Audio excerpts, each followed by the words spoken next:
So last class we discussed. From here we'll start. Okay. First thing, verb of incomplete prediction. We have discussed this, right? Verb of incomplete prediction is the verbs that are remain incomplete in the sentence if there's a word not added in the place of object. Object की जगह पे अगर ये word नहीं लगाया जाए, that is the complementary word. Okay, these words are called complements. ठीक है, अगर ये नहीं लगाया जाए, the word in the sentence doesn't make a sense. Complements are two type, objective and subjective. Complements describe the word, so if it describes the subject, then it's subjective. If it describes the object, then it is objective. Okay, I believe there is no doubt in that. Ditransitive verbs are the sentences in which there are two objects. One is a direct object and one is indirect object. Those verbs that are found in these sentences are called ditransitive verb. Direct sentence, direct object and indirect object. How would you find out in the sentence is the one who is being affected by the actions of subject first. ठीक है, जो जिसके ऊपर पहले असर पड़ेगा subject के action का, that will be your direct object, and the other one who is being affected after the action has been completed, then that is the indirect object. If you don't remember this or you might get confused, then there is a simple statement that might remind you in your like examination duration. Indirect objects usually refer to living things. So whenever you find a living thing other than the subject, I might remind, other than the subject, if you find another living thing in the sentence, that is your indirect object, and the other object is your direct object. Okay. Linking verbs are the verbs that link your subject to the subject complements. That means the words describing your subject in the sentence, both the words, both the subject and subject complement are linked by a word. That is your linking verb. Okay. Now moving on, predicates. What is predicate? Predicates are the words in the sentence that are followed by simple verb, always followed by a simple verb.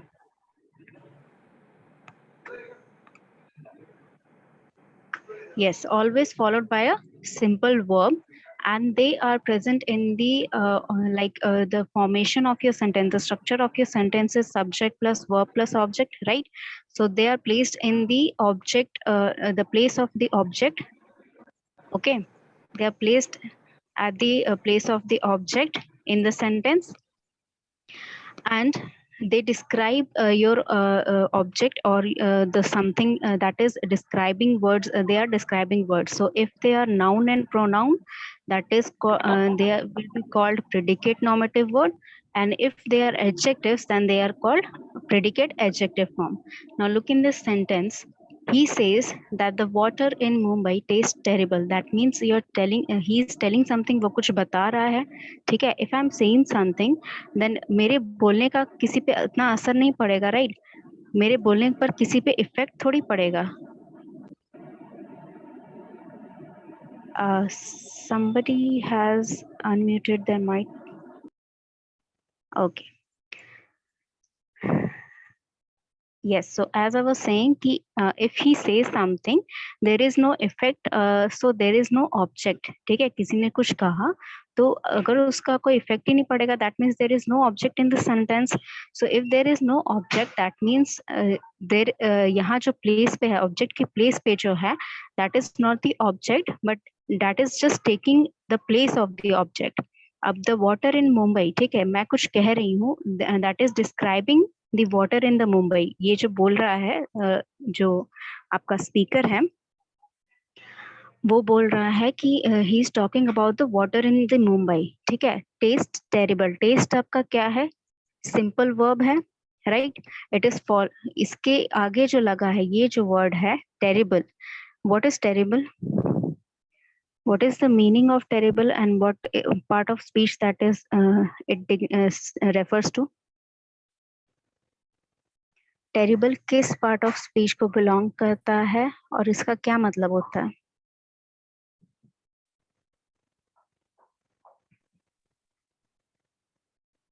Terrible का मतलब क्या होता है बच्चे? परेशान ma'am. परेशान नहीं. Terrible is very bad. ठीक है, बहुत खराब। टेरिबल मतलब बहुत खराब। सो दैट भयानक मीन्स मैम। भयानक इज टेरिफाइंग बच्चे, भयानक इज टेरिफाइंग, ठीक है। टेरिबल मतलब बहुत खराब, ठीक है। तो इसका मतलब ये हुआ कि मुंबई का जो पानी है वो बहुत खराब टेस्ट करता है। सो इसको टेस्ट को ये डिस्क्राइब कर रहा है, ठीक है। तो that means it is an adjective, ठीक है। टेरिबल अगर टेरिबल है that means it's describing the taste of Mumbai, the water in the Mumbai. तो यहाँ पर ये एडजेक्टिव है, तो ये कौन सा प्रेडिकेट हो जाएगा? प्रेडिकेट एडजेक्टिव फॉर्म में हो जाएगा। Any doubt? Is there any doubt? I can explain again. Predicates are followed by a simple verb. Simple verb को follow करते हैं हमेशा sentence में. They are placed in the place of object. Subject plus verb plus object वाला जो structure है उसमें object की जगह they are placed, ठीक है। और अगर वो noun या pronoun होंगे तो उसमें नॉमिनेटिव फॉर्म रहेगा वो। अगर वो एडजेक्टिव रहेंगे तो वो एडजेक्टिव फॉर्म में रहेंगे predicates. Okay, any doubt? Is there any doubt और can we move on?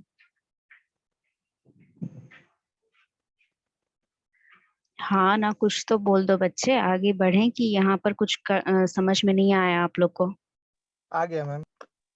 Okay, then moving past this, see, I told you before in the class that you cannot, by looking simply at the words, you cannot say if they are transitive verb or intransitive verb.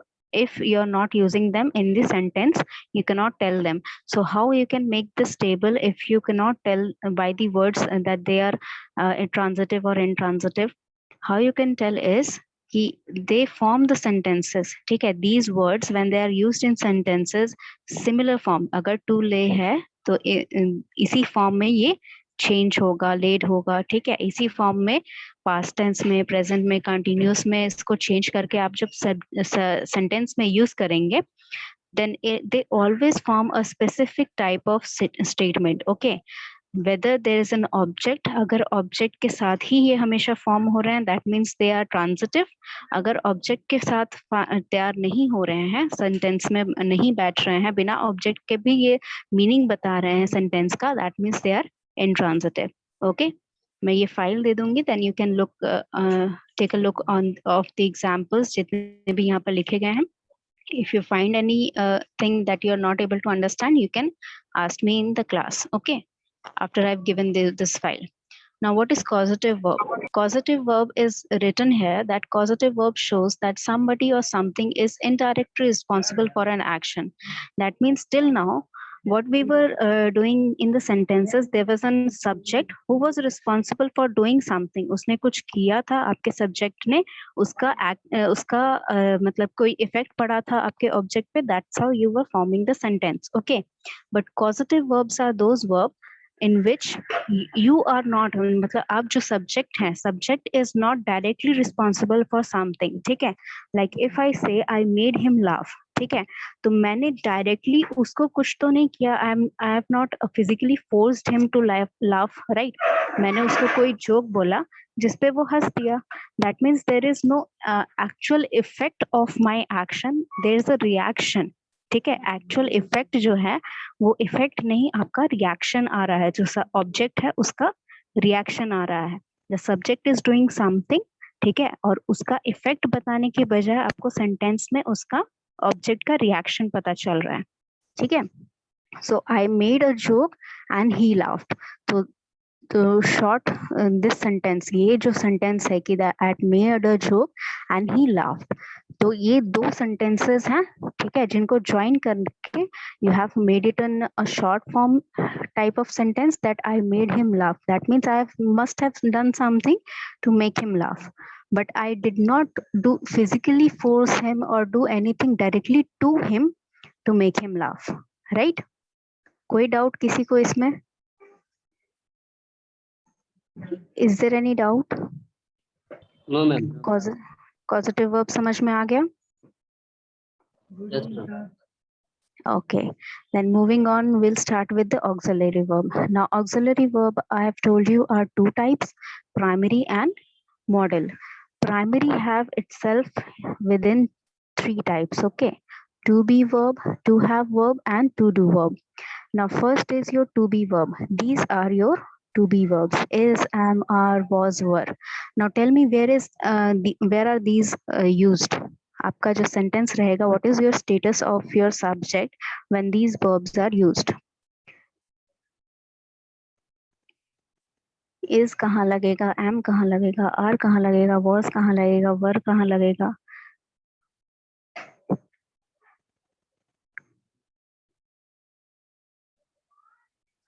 Okay, first thing to note is I के साथ हमेशा ही, whether it is in the past tense or in present tense, I के साथ हमेशा आपका अलग rule लगता है, ठीक है? Other than that, बाकी जो रूल होते हैं वो सबके लिए सेम होते हैं. I को छोड़कर, I is an exception from which every rule has an exception for that, ठीक है? तो I के लिए when you are using a present tense sentence में, अगर आपका present tense है I के लिए, then you're using am, right? I के साथ हम am लगा रहे हैं अगर आप present tense में लिख रहे हैं तो. and if you're using the sentence you're saying is in past tense, तो आप I के साथ were लगा रहे हैं, ठीक है? I were playing in the park, or I I were present there in the class, ठीक है? when you're using I, सिर्फ I के लिए you are using am for present tense and were for past tense. इसके अलावा जो बाकी आपके pronouns हैं या nouns हैं, तो if your noun and pronoun or the subject of your sentence is singular, he, she, it, Rita, Sita, whatever, उसके लिए आप is use करेंगे present tense में और past में was use करेंगे. If your subject, am I audible? Yes, ma'am. Yes, ma'am. Okay, so if your subject is plural in the sentence, okay, if like I'm talking about all the students of BBA class, ठीक है? तो my subject is plural, so I'll be using are for present tense and were for past tense. Okay, is there any doubt in this? इसमें कोई doubt है कहाँ ये चीजें लगती हैं सेंटेंस में? जो आपका सब्जेक्ट का स्टेटस रहेगा वो आपको पता है कहाँ कहाँ लगेगा? is, am, are, were, was.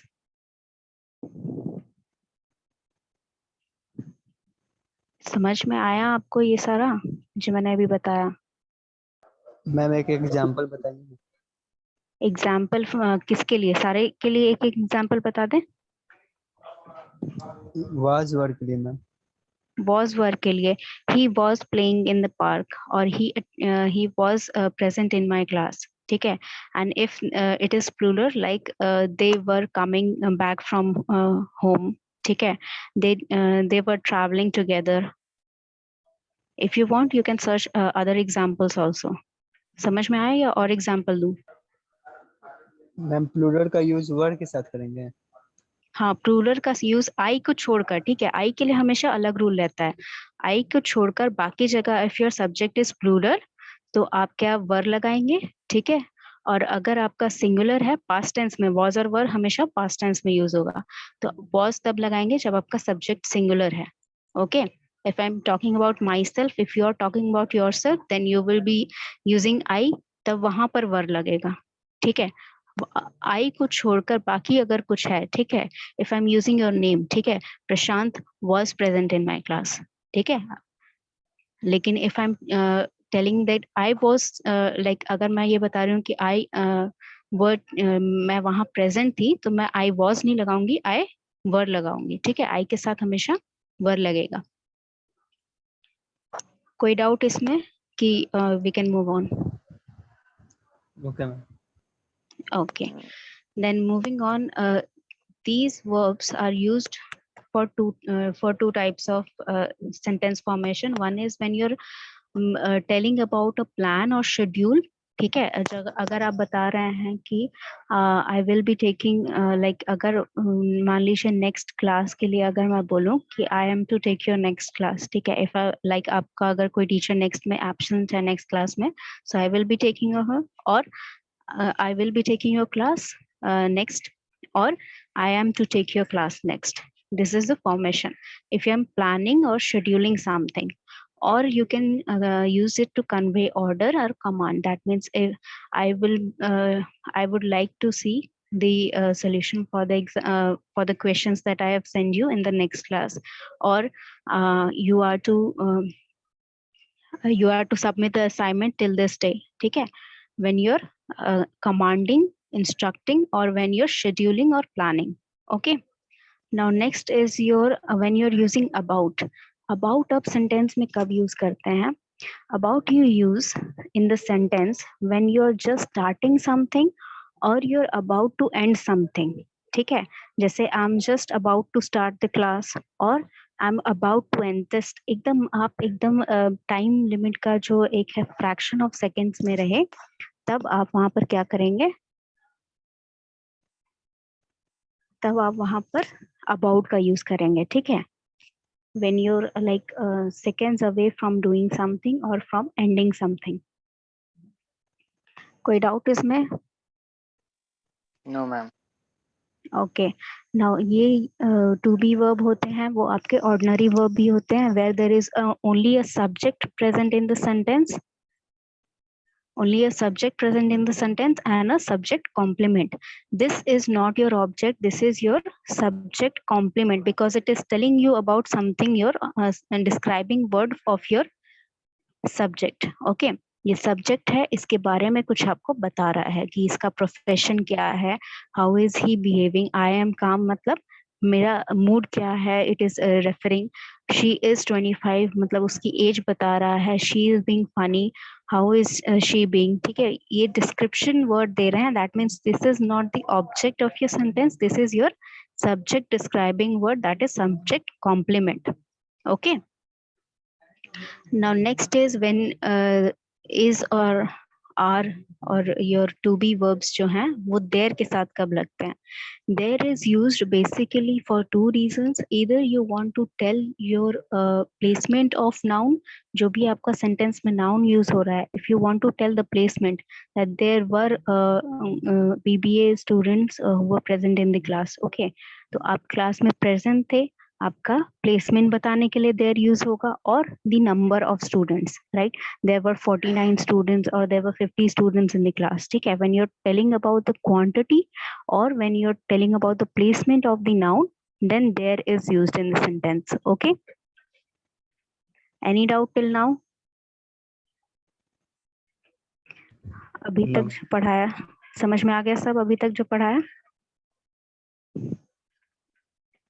Okay, next is your to have. To have में है हैव, हैज और हैड. ठीक है, हैव, हैज और हैड आप कहाँ कहाँ यूज करते हैं? हैव, हैज और हैड कहाँ कहाँ यूज करते हैं?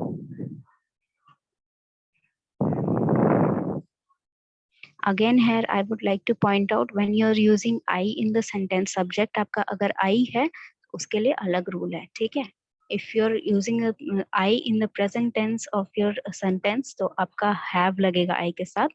If other than I है, he है, she है, प्रशांत है, मैं हूँ, जो भी है, if I'm using my name तो वहां पर has लगेगा. ठीक है, सिंगुलर सब्जेक्ट में. पास्ट टेंस के लिए if you are using plural, I use कर रहे हो, कुछ भी यूज कर रहे हो, उसके लिए हैड ही लगेगा. पास्ट टेंस के लिए कोई अलग नहीं है, ओनली आपका प्रेजेंट टेंस के लिए अलग है. That if you are using present tense, if you are conveying present tense in the sentence, तो अगर सिंगुलर है तो हैज लगेगा, प्लूरल है तो हैव लगेगा, और हाँ आई के साथ हमेशा हैव लगेगा बस. बाकी अगर आपका प्लूरल है कि he have to go he has to go to the market. ठीक है, या फिर I have to go to the market, I के साथ have लगेगा. he या she whatever किसी कोई और सिंगुलर है तो he has to go to the market. अगर मान लीजिए कि प्लूरल है, ठीक है, like they have to go. ठीक है, अगर they है तो they have been visiting here. ठीक है, they have received their envelopes. Okay, I'm giving examples so that it is easy to understand. If you are having any doubt you can ask me. Okay, ये समझ में आ गया? have, has, had कहाँ लगेगा? Yes, ma'am. Okay, now have has had का use, you can use it to turn an affirmative sentence into negative and interrogative sentence. Okay, affirmative sentence क्या होते हैं? What are affirmative sentences?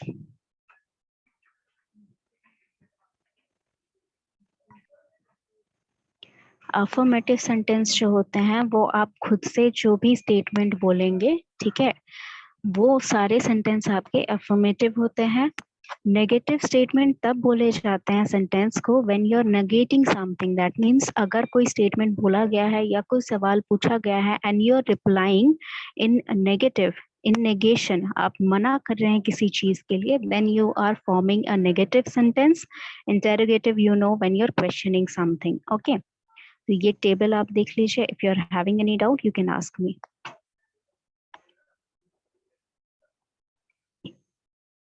कोई doubt नहीं है तो then we can ma'am, move on. Yes, ma'am plural singular plural के साथ has have का यूज क्या बताया था? अगर आपका सब्जेक्ट सिंगुलर है, ठीक है, जैसे यहाँ पर शी है तो शी हैज है, ठीक है. अगर यहाँ आई है तो आई हैव है. आई के साथ हमेशा अलग लगता है, ठीक है, प्रेजेंट टेंस में. पास्ट में अगर है तो सबके लिए हैड लगेगा, ठीक है, चाहे प्लूरल हो, सिंगुलर हो, आई हो, कि कोई भी चीज हो, पास्ट में हैड लगेगा. अगर प्रेजेंट में है तो सिंगुलर अगर आपका सब्जेक्ट है तो हैज लगेगा, एक से ज्यादा है तो हैव लगेगा, और सिर्फ आई के लिए हैव लगेगा. ठीक है,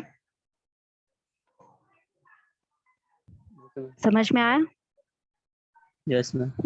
Yes, ma'am. Okay, next is you can use have. Like अगर आपको must use करना है किसी sentence में, ठीक है, must is a very formal word, ठीक है. If you're talking to someone very superior to you, ठीक है, then you can use must. Or you're writing report to some of your superior, or you're giving some submitting your project work, वहाँ पर you can use must, then it's okay because it is very formal, ठीक है.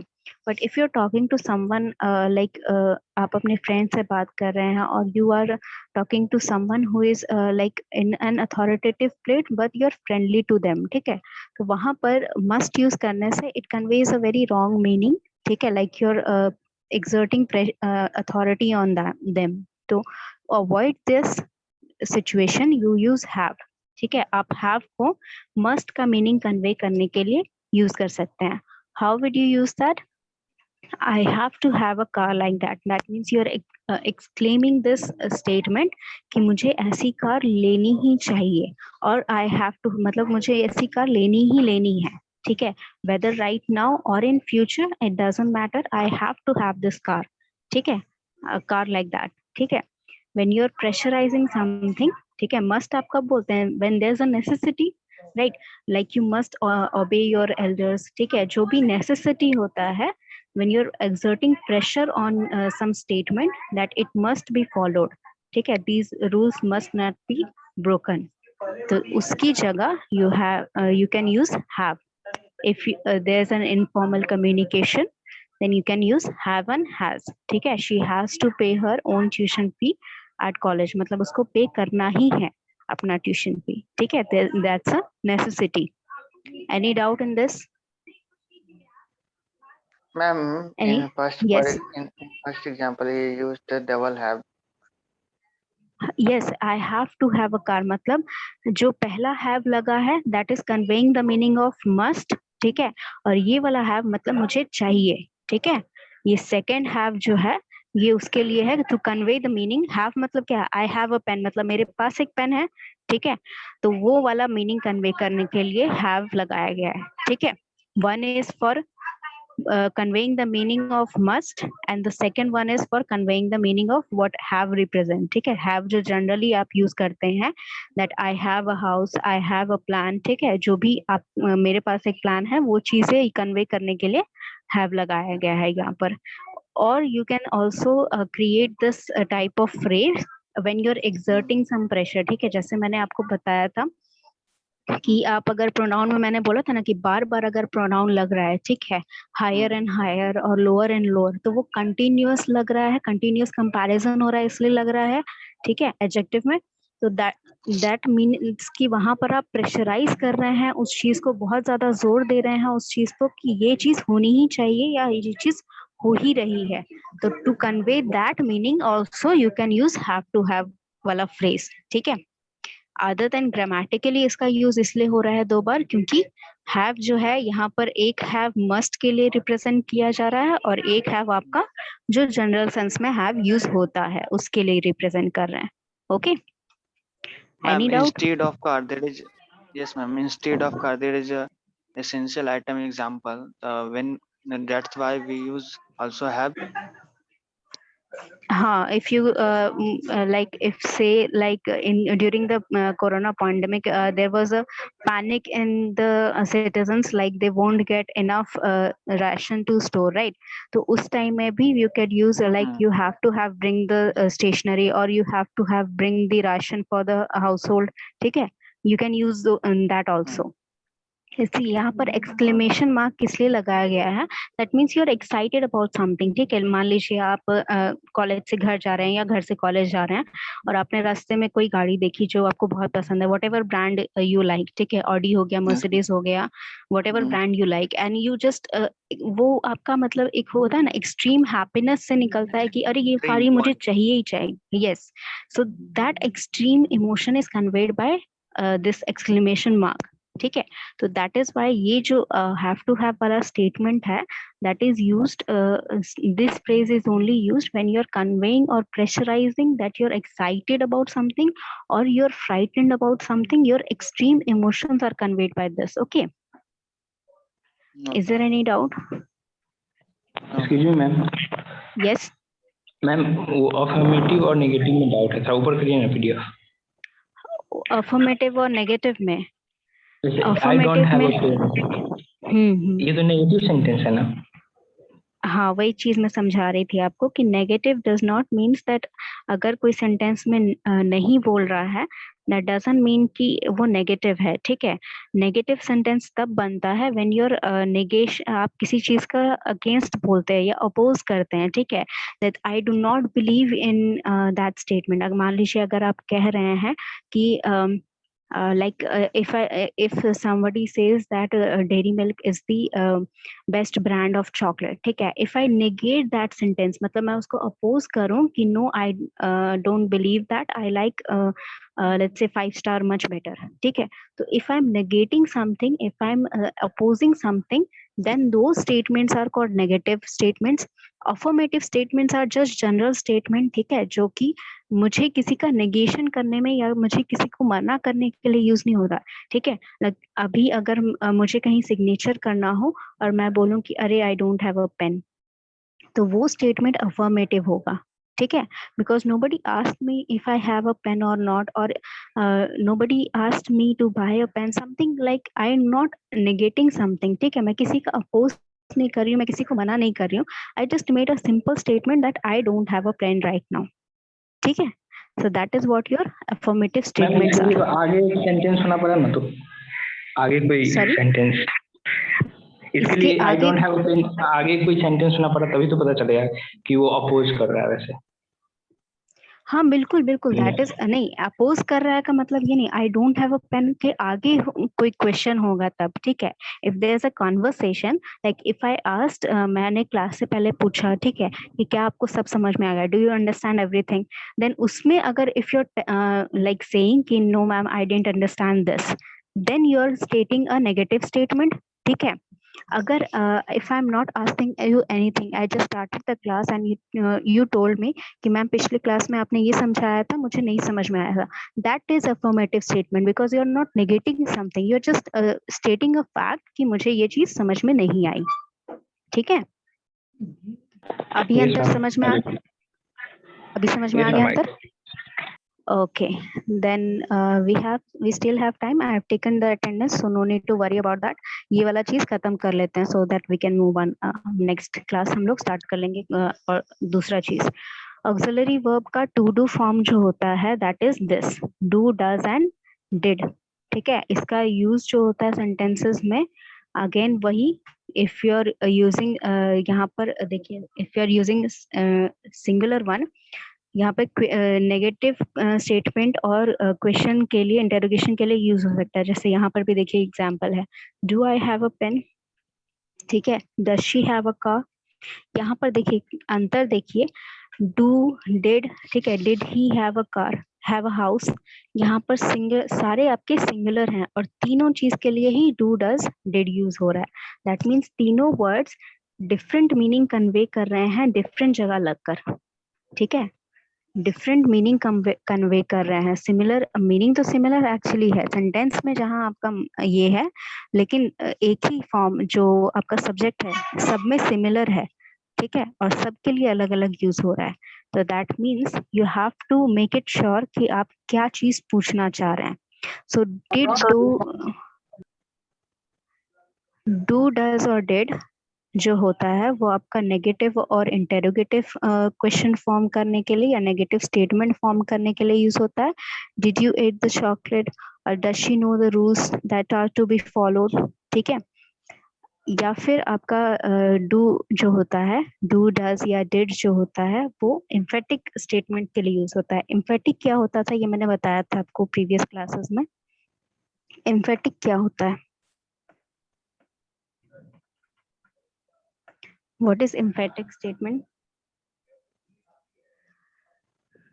Emphatic statement is just like आप जब exclamation use कर रहे होते हैं, ठीक है, उसी टाइप के ये एम्फेटिक स्टेटमेंट भी वही होते हैं when you are conveying like you are pressurising something in your statement, you're stressing on some facts or some thing that you're telling about, ठीक है। like if I यहाँ पर example देख सकते हैं कि he does like eggs, he really does, that means you're पहली बात तो repeat हो रहा है, तो कोई भी statement अगर repeat हो रहा है that means you're stressing the point, ठीक है। you have all ये चीज आपको बताई गई होगी that if you're like if you're giving a speech, ठीक है, if you're making a point that you want your audience to like zero on their attention on that statement, so you are repeating 2 or 3 times that statement so that each and every member of your audience try to understand what you're saying, ठीक है। आप उसको पूरी तरह उनका concentration उसी पे focus कर रहे हैं, वो स्टेटमेंट पे, उसीलिए आप रिपीट करते हैं स्टेटमेंट को, सॉरी। तो यहाँ पर जब आप 2 बार स्टेटमेंट रिपीट कर रहे हैं दैट मीन्स यूर, पहली बात तो पहले ही प्रेशराइज कर रहे हैं आप इस चीज को when you are repeating the statement. दूसरी बात, आपने यहाँ पे एक्सक्लेमेशन मार्क भी लगा दिया, दैट मीन्स आप प्योर जो उसका एक्सट्रीम इमोशन है उसको कन्वे कर रहे हैं, ठीक है। It's so proper. हाँ, मतलब जैसे मान लीजिए कि अगर इसका एक्सट्रीमनेस मैं बताती हूँ कि ये सिचुएशन कब रहेगी। मान लीजिए कि आपका एक फ्रेंड है, ठीक है, आप हमेशा उसके साथ जब भी बाहर जाएंगे खाने के लिए, जब भी बाहर जाएंगे, every time he is asking something, some dish that is made from eggs, whether it may be egg rolls, ठीक है, या फिर अंडा भुर्जी हो गया, या अंडा का कोई भी एक उसको चाहिए जब भी वो बाहर जाए, ठीक है, उसको हमेशा कोई एक चीज अंडे का एक डिश चाहिए ही चाहिए।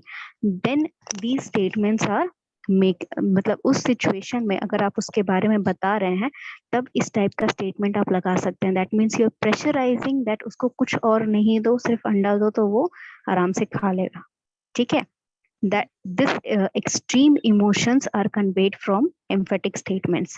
तो यहाँ पर देखिए सेकेंड स्टेटमेंट क्या है, this is not extreme like this, but do come in का मतलब क्या होता है कि डू फॉलो, मतलब मान लीजिए कि आपको मैंने, आप क्लास के बाहर खड़े हैं, ठीक है, you are asking me that may I enter ma'am, ठीक है, तो बार बार आप पूछ रहे हैं एंड हो सकता है कि मैंने याद सुना नहीं, ठीक है, या फिर हो सकता है कि मैं आपको बार बार ऐसे हाथ से बुला रही हूँ but you are not looking, ठीक है, आप देख नहीं रहे हैं मुझे, या आपका ध्यान कहीं और है। तो उस टाइम में when I am like if I am frustrated और if I am not listening to you, तो मुझे ऐसा लगा कि आपने बार बार बोला, मैंने सुना नहीं, तो उस टाइम में आई एम प्रेशराइंग, डू कम इन, आप क्यों खड़े हो वहां पर, ठीक है, आप अंदर आ जाइए, ठीक है। उस टाइम में you can use this statement do come in, ठीक है। ये समझ में आया एम्फेटिक में कब डू डज लगेगा? एम्फेटिक का हिंदी थोड़ा बता दीजिएगा। एम्फेटिक का हिंदी Yes, ma'am. वैसे बनानी हिंदी होती में है थोड़ा आखिर में। दिक्कत होगा, बट एम्फेटिक का मीनिंग मैंने समझाया, उसमें समझ में नहीं आया आपको? अच्छा, लेट मी नहीं, फाइंड नहीं, out if I can find it. Like it's not possible for me to convert every word in Hindi, but I can. हाँ, emphatic means जोरदार होता है. You can search it on Google. ठीक है, emphatic मतलब जोरदार. ठीक है, उसका हिंदी वही होता है. When you're वही चीज यहाँ पर कन्वे की जा रही है. When you're pressurizing something, आप किसी पे जोर डाल रहे हैं, स्ट्रेस डाल रहे हैं सेंटेंस में, then you are using do does statements. आप do या does या did लगाएंगे. ठीक है, जैसे if your like if your teacher is scolding you, ठीक है, कि लाइक अगर मान लीजिए कोई चीटिंग पकड़ा गया करते हुए एग्जाम में, ठीक है, तो उस स्टेटमेंट उस सिचुएशन में इफ यू नो दैट, अगर आप टीचर को पूछना है कि क्या आप जानते थे, तो व्हाट विल ही और शी आस्क कि did you know that he was carrying the chits और नॉट, डिड यू, तो वो वहां पर जो डिड आएगा that is emphatic because she or he is pressuring to give you that you give the details. ठीक है, आप बताएं उनको कि सच क्या है. ठीक है, Yes, ma'am. तो उस सिचुएशन में you are using emphatic. अब yes, so next is ये दो है, ये खत्म कर लेते हैं before the meeting ends. So do जो होता है that is used for sustainability and advocacy. Sustainability you know, स्थिरता. ठीक है, advocacy क्या होता है? Advocacy होता है जब आप एडिकेट दिखाते हैं या मैनरिज्म दिखाते हैं. तो ये जो एग्जाम्पल है that is the whole conversation. ये पूरा कॉन्वर्सेशन है, ये सारे एग्जाम्पल नहीं है, ये एक कॉन्वर्सेशन है. Have you a torch? I haven't got a torch. Will a match box do? I am trying to find out the gas